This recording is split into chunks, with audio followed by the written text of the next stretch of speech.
Hello, everyone, and welcome to the Pash On Podcast. Let's get started with your host, Brian Pash.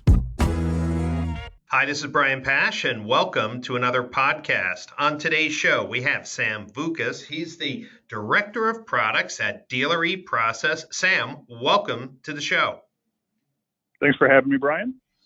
Well, today, Sam, we are continuing our series in discussions surrounding creating a modern retail experience in automotive.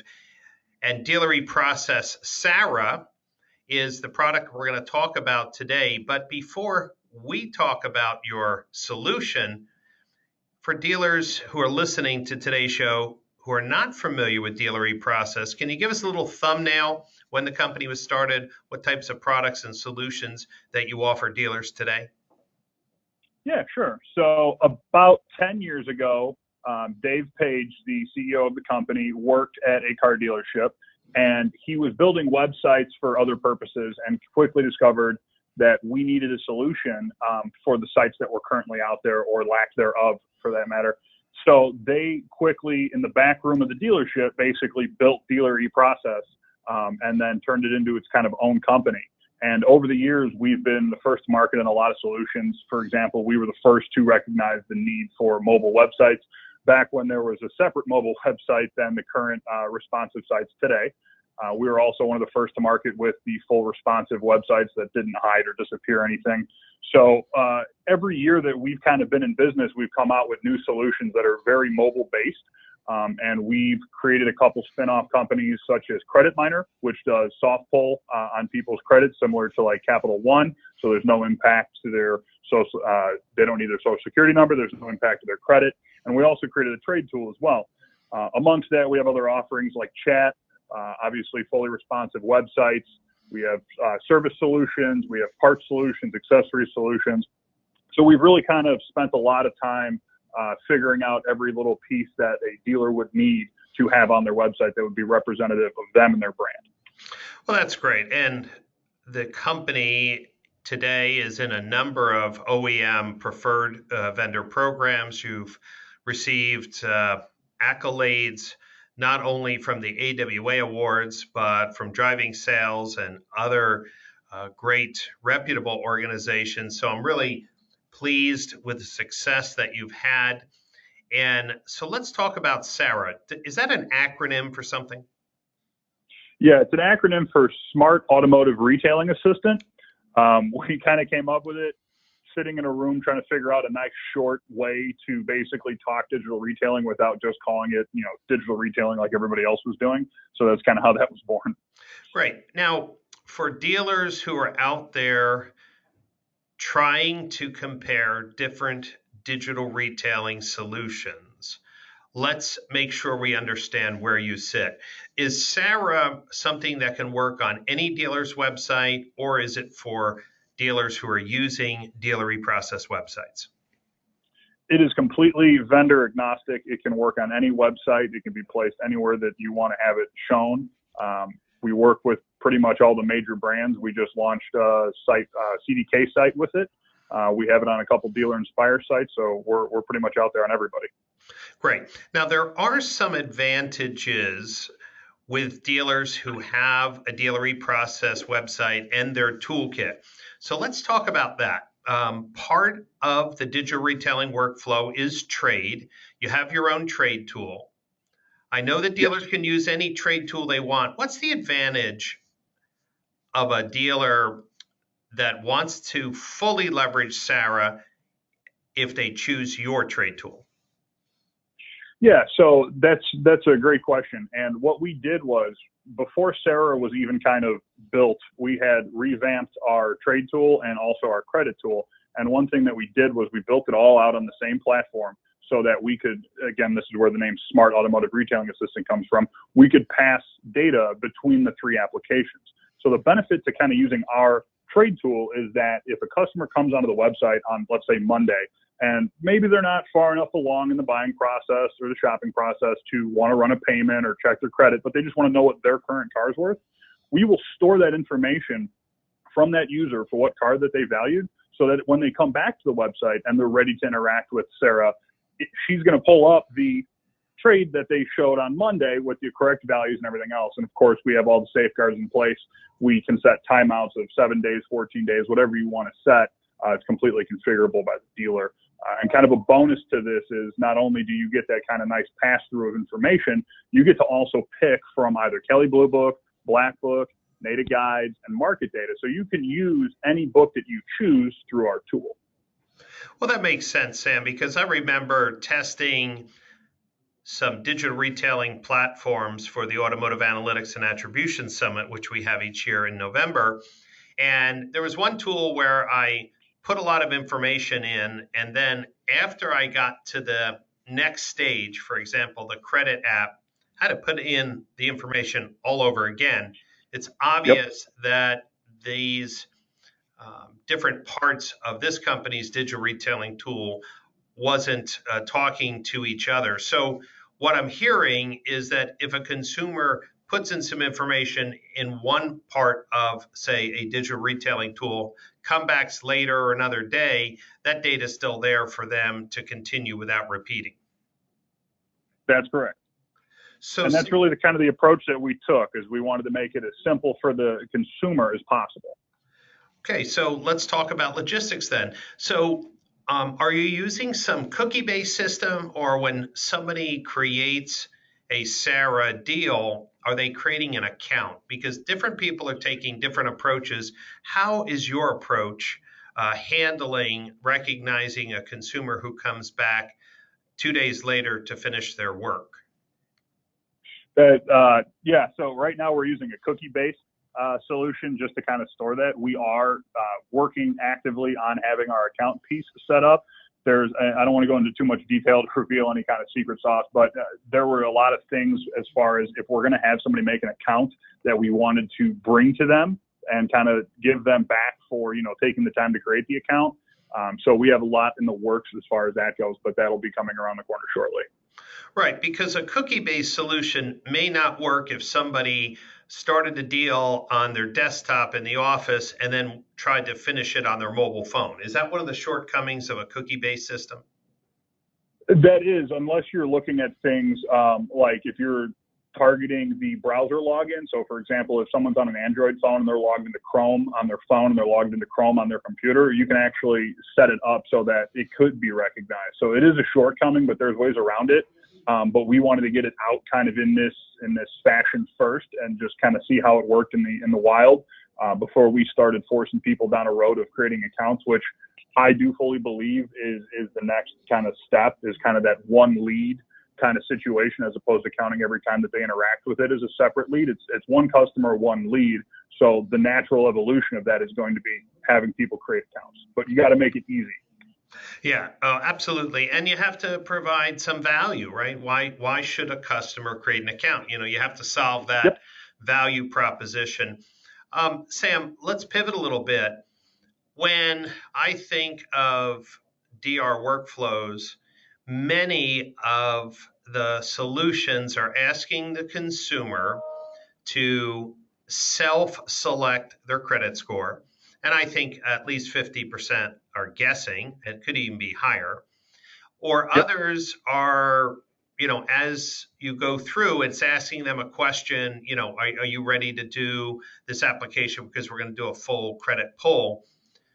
What I liked about SARA is that using the experience you have with Credit Miner and Soft Pull, I like the fact that a consumer just giving their name, email address, and phone number, you could do a soft pull, know their credit score, and then more importantly, knew what vehicle they had.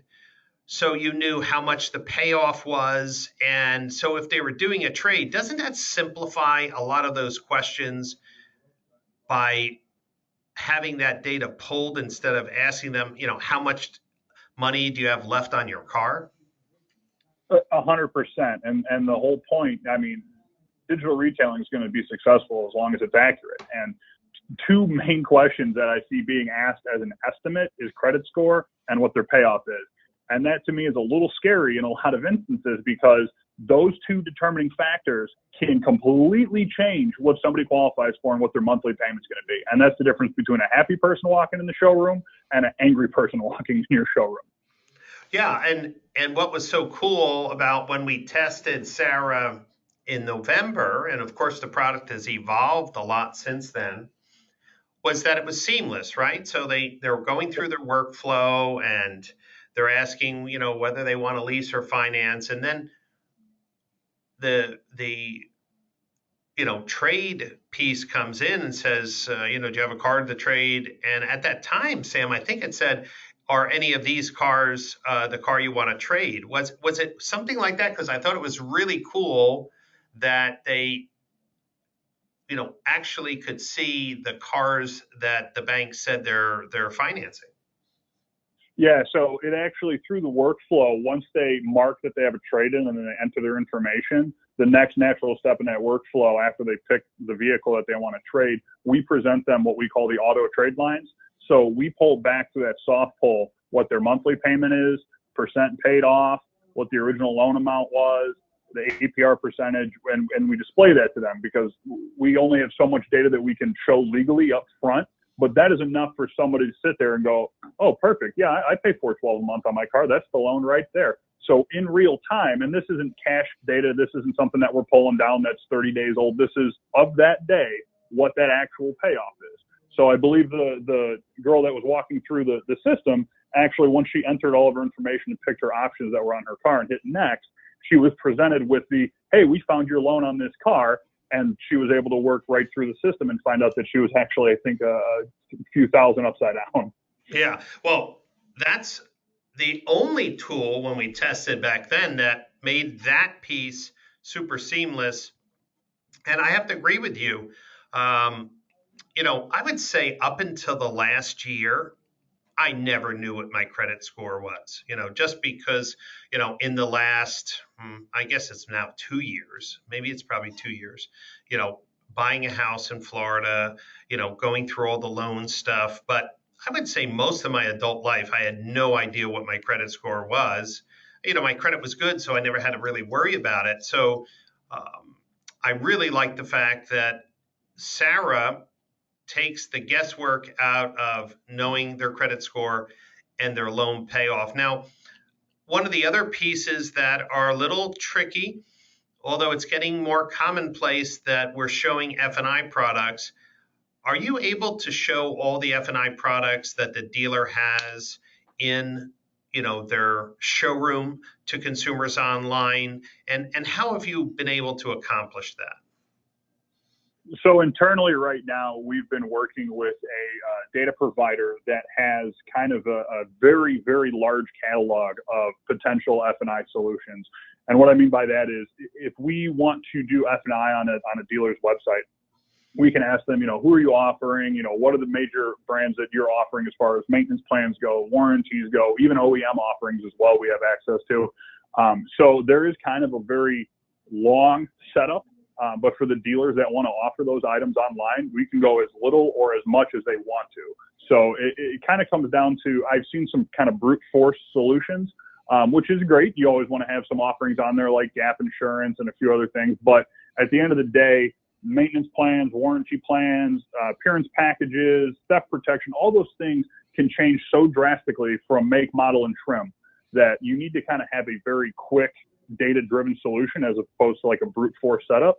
And that's something that we're working to bring forth even more content for those dealers that want to use that. And I'm talking even when you're looking at comparing the different maintenance plans, we have the videos that explain the differences. We have the brochures. We have the content. And again, this isn't anything that the dealer has to type in or manage on a daily basis. It is provided through one of our data partners. Wonderful. Now, I recently spoke with some industry folks about credit unions. And sometimes a local credit union is one of the preferred lenders in the community.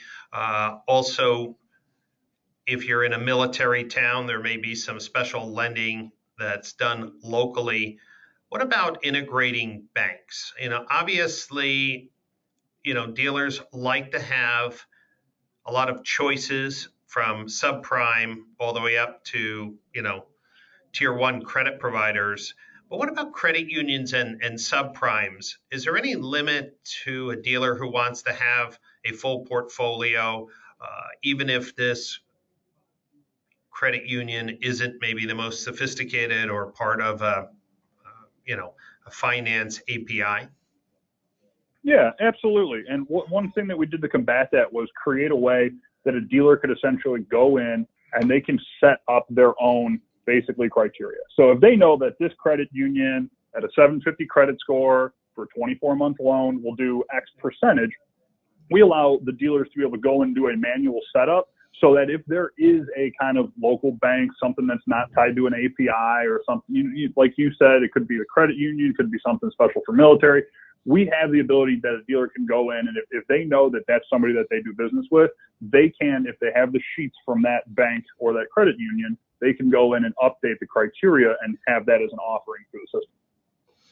Sam, as I look at the landscape of digital retailing tools, some have been built by chat companies that have extended that online concierge service to digital retailing tools. Others pretty much have chat minimized. It's really not part of the workflow, but if someone has a question, they could chat. We've seen customers get hung up with questions in a DR workflow. Just the other day, we were testing a tool for the upcoming Digital Marketing Strategies Conference in the Napa Valley this May, and they put in their VIN number, but the software kept on saying, I don't recognize that VIN number. And, the testing person got frustrated and kind of stuck and couldn't understand why. When consumers get stuck in SARA, are the online like chat or support services kind of native, or would they have to click an icon to get some help? Right now, they'd have to click the chat icon to go ahead and get some help. We tried to build our solution in the simplest manner and put as much content or hints or helping information right there in the application itself. We also avoided things that could get hung up, like using the VIN as opposed to simple drop downs of, make, model, trim. So we tried to make it as easy as possible because our goal and our vision for the tool is to basically have it integrated with our chat offering so that it kind of gives the chat operators, whether it's in the store or at, our facility, the view of what someone is doing. So the same way as someone comes onto the site now, if they engage in a chat, you get a pop-up through the software so somebody is here. We're working on building out a way that the either the dealership or our people can sit there and see exactly what steps the person's on, and they can actively pop up messages to them like, did you have any questions about the lender offering? So that they know that someone is walking through it with them. And if they have any questions, it's not just a simple bot that's answering. It's not, they got to send a message and wait for somebody to respond. And then, where are you at? We really kind of wanted this two-way mirror kind of view. So right now we've built it out, like I said, as simple as possible so that we don't run into any of those hiccups. And so far, I haven't really received much feedback, and we monitor all usage of the tool, and we try to see where people get hung up, and we make UI changes very quickly if we see that people are having the same consistent problems. So I guess the short answer of that is, as it stands right now, we keep chat and digital retailing separate, but there is that future project to kind of mate the two of them together. Great. Now, one of the problems with digital retailing is that the existing way in which a lead is passed from a digital retailing workflow to the dealer is through an ADF file. Of course, the ADF spec hasn't been updated since 2000. So we have a 19-year-old spec which has no data field for all this rich data. And now I've seen a couple solutions where all the data is thrown into the notes field and it's unstructured data, very difficult to use. Others, they're putting a hyperlink in the notes field, which when clicked would take them out of the CRM and bring up the deal jacket effectively to see where they are. How are you handling an online deal and then pushing that information to the store? I love this question because this has been my whole problem with everybody that's pushing the envelope with digital retailing and all these rich information leads that we're sending. And I really hope that a CRM comes up with a better solution soon. But what we're doing to kind of combat that is every single lead that we send a hyperlink through the lead that you can access it, and it works on eLeads, it works on Dealer Socket. We've tested it on every single CRM that we have relationships with, and it makes it really nice and easy because you can see the person's name, their information, you can see the lead, you can click the hyperlink, and then it takes you out there and it shows them basically the same printout, the same deal that the consumer saw when they were walking through it. One other thing that we've been kind of messing with and working with some CRMs on is taking that unstructured data that goes into the comments field and kind of spitting it out in the JSON format so that as we work with the CRMs, they can take this information and it's formatted in a way that they can read it in and they can set up parsing rules so that all of this good data can be passed into the CRM correctly. So when it comes up with monthly payment or what the bank offer is, all the different stuff, it's going to pass into the CRM successfully. We're still working on that. And like I said, I wish CRMs would come up with a better solution than the 19-year-old spec that's out there. But I mean, we have to work with what we've got at the moment. No, and it's a common problem. It's not unique to Dealer eProcess and the SARA platform. At this time, Sam, because the CRM is, well, a challenge at best, do you have any direct API integrations with a desking tool or the DMS that you can push that deal into the desking tool and the CRM at this point, or is everything primarily pushed to the CRM? Primarily it's pushed to the CRM. We didn't want to shake up dealers' processes too much. A lot of people, again, digital retailing, I know it's been out for about a year and a half or so. It's been, getting more relevant, I'd say, in the last year and a half or so. But there are some dealers that are ready to start dipping their toe in, but some that aren't fully ready to change the software that they're using to desk deals. And we don't want to set up dealers to fail to where they have to desk, ups in the showroom out of one system and then desk deals that came in online out of another system.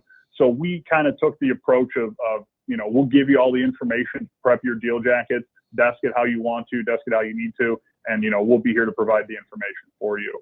I can't say at this time if we've really looked or tried to investigate pushing directly to a DMS or a CRM totally outside of, like I said, doing that JSON format to push into a CRM. But I mean, we're kind of ready and waiting to see where the whole industry goes to make our decision on that one. Yeah, it's still, I've been saying we're in the first inning for a year, so I guess we'll have to say we're in the second inning of the game. That seems to be the big issue, right? So when a consumer works their deal online, how does the sales staff pick it up, exactly where they left off? Obviously, you mentioned you're working on a login, and of course that helps because then the dealer can have a data record and a log of what they did, so like a back-end tool. So today, when you're working with your dealers, how are you coaching them to make sure that the showroom experience is a seamless continuation of what they did online? Yeah, so one of the things that we like to coach our dealers to do is make sure that in their BDC, they have a completely separate process to handle these leads. And these things can be set up with the CRMs, and we've assisted on a couple different setups so that there's one person in the BDC that receives any lead that comes in at SARA. And again, they have that hyperlink that takes them right out to the printout of everything that this person did. And we provide a lot more than just showing what the consumer got.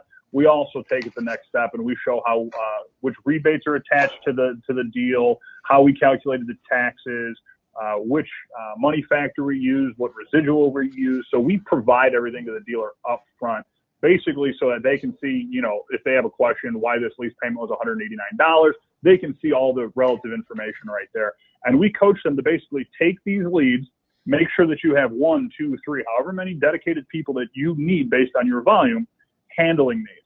And you don't just pick it up and say, hi, we see that you put a lead in on the website. No, these people have provided you a lot of information. You need to treat them as though they walked into your showroom, they've test drove the vehicle, they've given you the driver's license, and you've done the hard pull on their credit. You need to treat it the same exact way. So one thing that we've been doing with our dealers is making sure that they call, they say, hi, we see that you ran a payment on this vehicle. We have in stock. We're going to hold it for you. When would you like to come in? We'll make sure that we have all your paperwork ready So then what that person does is they prepare the deal jacket. They go through, whether they use the, DMS or get everything desked and ready to go. They get that all prepared so that when the consumer shows up to the showroom to pick up their car or go over their paperwork and sign the 87 sheets on triplicate, they can celebrate the purchase of the car as opposed to having to do what's your name? Who are you? What is this? You did what on our website? So we try to coach them to make sure that this process is handled completely separate from every other internet lead that they've received over the last, 10 years. And we are finding, as we are investigating all the tools on the market, talking to dealers who are using these tools, that some of the DR platforms aren't making it easy for the CRM to recognize these leads differently. Now, of course, it depends on the cooperation between the DR provider and the CRM platform, but there are some cases where we're still trying to work out the right signaling so when these leads come in, it could trigger a different workflow. So for dealers who are listening, the reason why Sam and myself are coaching you to set up kind of a isolated team is because this is all learning curve. This is not BDC experience that has been there for years now. This is how do we have the right word tracks, the right showroom process, the right greeting, the right preparation. And if you unleashed it to 40 salespeople, right, it's going to be a mess. So by containing the number of people who touch these leads, documenting a process, then expand it. Eventually, right, you would want the whole dealership to embrace the consumer who's doing most of this work online. It's not a high percentage of the people today. Sure, we all understand that, but it's the future, and we got to start slowly, learn, and then set up these processes. Yes. And, it's funny that you actually took the words right out of my mouth. So that's kind of the point, is to have that small contained group of BDC reps to go through and kind of create the process that in the future others will use as well. So this is kind of a break from the traditional BDC, how it's answered, how it's handled, how it's followed up. The one thing that we also do is we make sure that if they want to, we really kind of challenge them to do this. Turn off your autoresponders on digital retailing. Please turn off the autoresponders because someone that just provided you all this info gets this instantaneous and 30-second email that says, hey, we see that you're interested in this vehicle. Yeah, I'm interested. I just gave you all of my information. I picked what lender I wanted to use. I gave you my trade-in info. I picked accessories. Of course I'm interested. So, please turn those off because, again, the small contained group that's doing this right now is trying to set the standard for what BDCs will be doing in the future and how internet leads will be handled once we kind of turn that corner and make a full digital retailing experience across the board in this industry. Absolutely. And one of the other funny things is that we really have to recognize that, or even our phone tracks have to be differently. I recently purchased a car and I did most of the work online. And honestly, every time I spoke to another person, they're like, hey, when you coming in? And I'm like, hold on, I'm still waiting for you to provide me this information. And I understand that. Don't get me wrong. I understand the need to get people in the showroom, but it was almost like they weren't listening. I said, okay, I need you to send me the deal jacket, the retail sheet. Okay. And then the manager would call me, hey, I see you're interested in this car. When are you coming in? And I'm like, I'm waiting for you. And then the guy was so funny. He was like, well, if I send it to you, would you come in today? And I said, absolutely.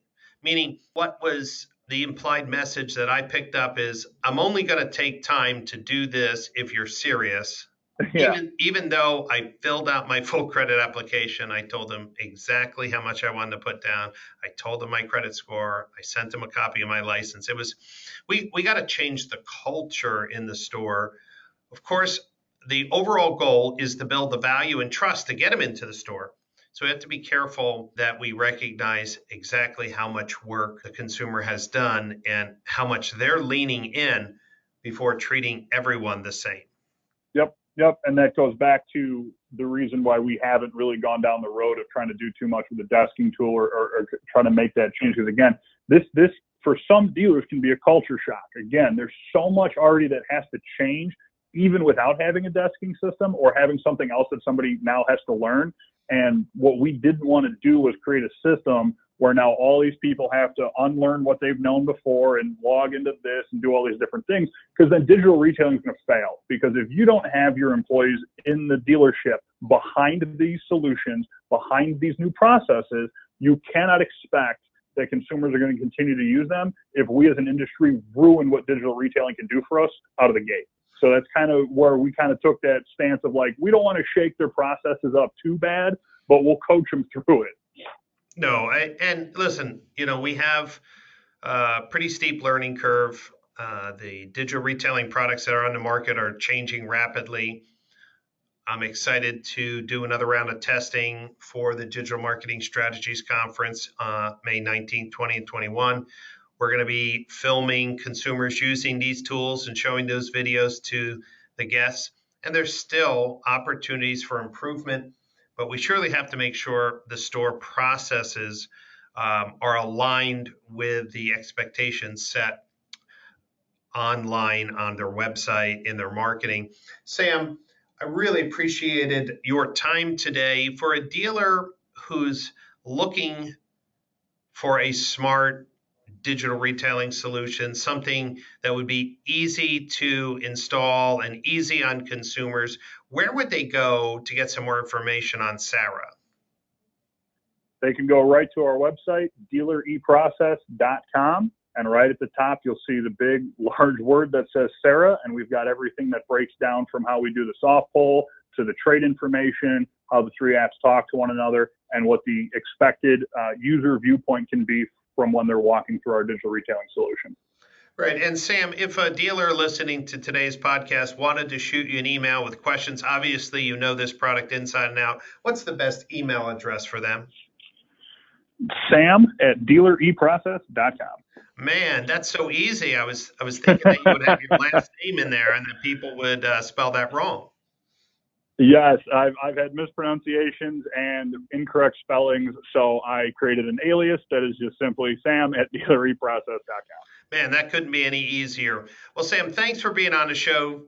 Dealers who are listening, friends who are listening, if this is the first time you're listening to the Digital Retailing series, Sam's interview today is one of 20 different interviews we're having with thought leaders in the automotive industry, talking about how to create a modern retail experience. So make sure that you go to brianpash.libsyn, that's libsyn.com, to listen to all the podcasts. You could also go to iTunes under podcasts and look for the Pash On podcast, and you'll see all the episodes that we've published over the years, including very tactical conversations on digital marketing and strategy outside of digital retailing. Every Monday, we release a new podcast, so make sure you come back and listen to a future conversation. I also host 2 conferences a year, the Digital Marketing Strategies Conference in the beautiful Napa Valley this year, 2019. It's May 19th, 20, and 21. And then in the fall, in November, we have the Automotive Analytics and Attribution Summit at the beautiful Breakers Hotel in Palm Beach, Florida. Both conferences have a lot of emphasis on the latest trends and technologies and measurement for sales success. Digital retailing is a hot topic. So if you're looking to get some hands-on experience and insights for people who are creating a modern retail experience for their customers, I encourage you to sign up for either one of those wonderful events. Sam, before we get off the phone, if there was one thing you wanted to tell dealers to encourage them to at least get started with digital retailing, what would it be? I would tell everybody that digital retailing is kind of here to stay. And depending on what kind of store you have, there is all kinds of solutions out there that you can do that can go as short or as long as you want to in the process. But at the end of the day, we're watching conversions on websites slip. And that's because when consumers are required to put in their information, traditionally, we have not provided anything in return. So if you're seeing that happen on your websites, that means that you're in a market where someone is expecting to get something back from your website when they're entering their information. So digital retailing is definitely going to be what kind of drives that that next piece forward in the automotive industry. So it's definitely something not to be afraid of. There are plenty of vendors out there, especially us, that would be more than happy to work with you and can create the simplest solutions. But you also need to make sure you have the buy-in of your team at the dealership to make it successful. Well, that's great advice. And we are seeing that on most traditional call to action buttons like get e-price or check availability, less than 40% of consumers are filling them out. And only about 50% of those consumers engage via email. So we are getting less than 20% two-way engagement because of our forms that add no value. And so, Sam, I really, really believe that your advice is spot on. Dealers need to provide value online in exchange for consumers' information. That will increase two-way engagement, increase the opportunity to sell a car, and that's what dealers really want. So, Sam, thanks again, and I want to thank everyone who listened to today's podcast. I look forward to spending time with you on a future podcast session.